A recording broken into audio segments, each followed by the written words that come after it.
Tu as déjà vu passer ces logos en tant que débutant en informatique et tu ne sais pas ce que c'est, je suis là pour t'expliquer.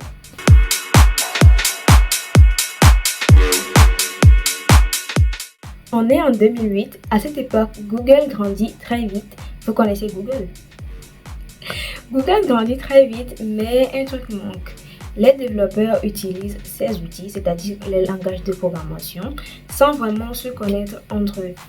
Pas de communauté locale structurée, pas d'espace pour apprendre ensemble, partager, poser des questions sans pression. Et c'est là que l'idée est née. Google se dit, et si les développeurs eux-mêmes créaient des communautés par ville, par pays, ou même dans les universités, pour apprendre, partager et grandir ensemble autour des technologies Google. C'est là que naissent les Google Developer Groups, qu'on appelle aujourd'hui GDG. Et voici le logo. Oui, GDG est créé, mais ce n'est pas créé en tant qu'entreprise, ni bureau local, ni un club holistique. C'est une communauté locale gérée par des bénévoles passionnés. Oui, ce n'est pas payant.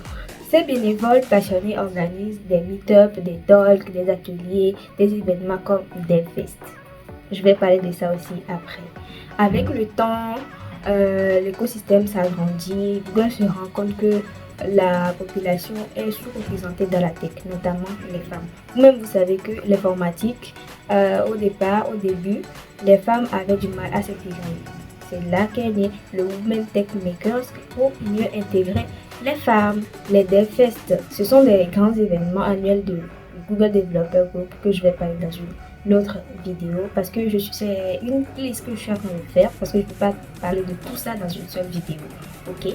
Il y a aussi la branche des Google Développeurs Experts, ce sont des experts dans les technologies Google reconnues. Je vais parler de ce programme aussi après, comment on participe à ça, comment on est éligible à ça aussi.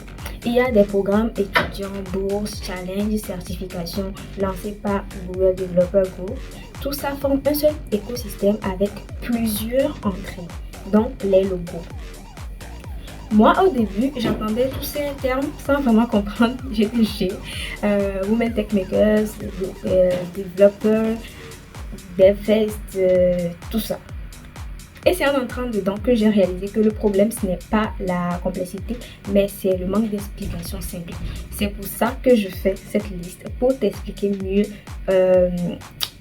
cette chose-là.